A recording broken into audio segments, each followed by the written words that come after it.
ಇನ್ನು RSSನ ಮುಖ್ಯಸ್ಥ ಮೋಹನ್ ಭಾಗವತ್ಗೆ ಗೃಹ ಸಚಿವ ಪ್ರಿಯಾಂಕ್ ಪತ್ರವನ್ನ ಬರೆದಿದ್ದಾರೆ. RSS ಸಂಬಂಧ 7 ವಿವರವನ್ನ ಕೇಳಿ ಗೃಹ ಸಚಿವ ಪ್ರಿಯಾಂಕ್ ಖರ್ಗೆ ಲೆಟರ್ ಅನ್ನ ಬರೆದಿರೋದು.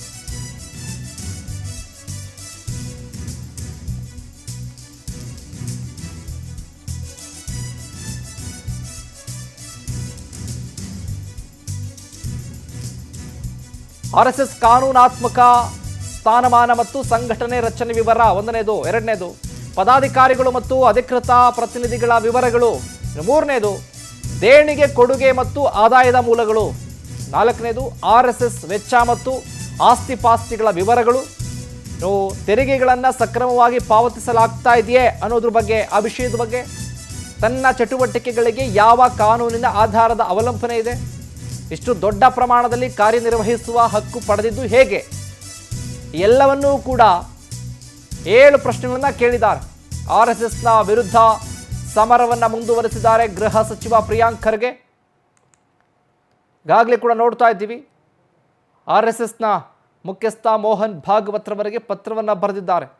ಎಲ್ಲ ವಿಚಾರವಾಗಿ ಕಾನೂನು ಮೂಲಕ ಸ್ಥಾನಮಾನ ಪಡ್ಕೊಂಡಿರುವಂಥ ರಚನೆ ಬಗ್ಗೆ, ಪದಾಧಿಕಾರಿಗಳು ಮತ್ತು ಅಧಿಕೃತ ಪ್ರತಿನಿಧಿಗಳ ವಿವರಗಳು, ಯಾರ್ಯಾರಿದ್ದೀರಿ, ಎಷ್ಟು ಜನ ಪದಾಧಿಕಾರಿಗಳಿದ್ದೀರಿ, ದೇಣಿಗೆ ವಿಚಾರ, ಕೊಡುಗೆ ವಿಚಾರ, ಆದಾಯದ ಮೂಲಗಳು ಯಾವ್ಯಾವ ಇದಾವೆ ನಿಮಗೆ, ಎಲ್ಲವನ್ನೂ ಕೂಡ ಸರಿಯಾದ ರೀತಿಯಲ್ಲಿ ದಾಖಲಾತಿಗಳಿದಾವ ಅನ್ನೋದ್ರ ಬಗ್ಗೆ ಪತ್ರವನ್ನು ಬರೆದು ಇದಕ್ಕೆ 7ಕ್ಕೂ ಕೂಡ ಉತ್ತರವನ್ನು ಕೊಡಿ ಅಂತ ಲೆಟರ್ನ ಬರೆದಿದ್ದಾರೆ.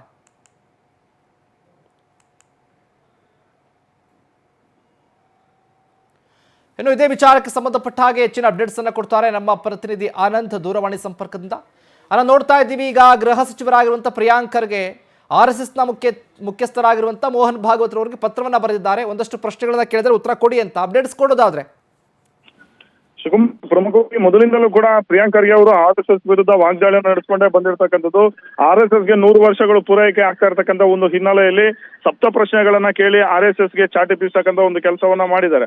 ಪ್ರಮುಖವಾಗಿ RSS ಕಾನೂನಾತ್ಮಕ ಸ್ಥಾನಮಾನದ ಬಗ್ಗೆ ಅವರು ಪ್ರಶ್ನೆಯನ್ನ ಮಾಡಿರ್ತಕ್ಕಂಥದ್ದು, ಮತ್ತೆ ಅವರ ಸಂಘಟನೆಯ ಒಂದು ರಚನೆಯ ಒಂದು ವಿವರವನ್ನ ಕೊಡಿ ಅನ್ನೋ ಒಂದು ಪ್ರಶ್ನೆಯನ್ನ ಕೇಳಿದ್ದಾರೆ.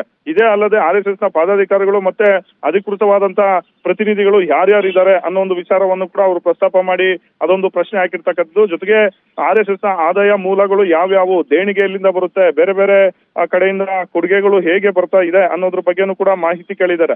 ಇದೇ ಅಲ್ಲದೆ RSSನ ವೆಚ್ಚ ಮತ್ತೆ ಆಸ್ತಿ ಪಾಸ್ತಿಗಳ ವಿವರ, ಮತ್ತೆ ಅದು ಕಾನೂನಾತ್ಮಕವಾಗಿ ತೆರಿಗೆಯನ್ನ ಪಾವತಿಸಿದ್ಯಾ ಇಲ್ವಾ, ಹಾಗೆ ಸಾರ್ವಜನಿಕ ಜವಾಬ್ದಾರಿ ಇರ್ತಕ್ಕಂಥ ನಿಟ್ಟಿನಲ್ಲಿ ಯಾವ ರೀತಿ ಸಾಂವಿಧಾನಿಕವಾದಂತ ಒಂದು ಚೌಕಟ್ಟಿನ ಅಡಿಯಲ್ಲಿ ಇದು ಕಾರ್ಯನಿರ್ವಹಿಸ್ತಾ ಇದೆ ಅನ್ನೋ ಒಂದು ಸಪ್ತ ಪ್ರಶ್ನೆಗಳನ್ನ ಕೇಳಿರ್ತಕ್ಕಂಥದ್ದು. ಈ ಮೂಲಕ RSS ವಿರುದ್ಧ ಚಾಟಿ ಬೀರ್ತಕ್ಕಂಥ ಒಂದು ಕೆಲಸವನ್ನ ಪ್ರಿಯಾಂಕ್ ಖರ್ಗೆ ಅವರು ಮಾಡಿರ್ತಕ್ಕಂಥದ್ದು. ಇದೇ ಅಲ್ಲದೆ RSSನ ಪಾರದರ್ಶಕತೆ ಮತ್ತೆ ಕಾನೂನು ಪಾಲನೆ ಬಗ್ಗೆನೂ ಕೂಡ ಅವರು ಪ್ರಶ್ನೆಯನ್ನ ಮಾಡಿ ಕಾಲೆಳೆದಿದ್ದಾರೆ.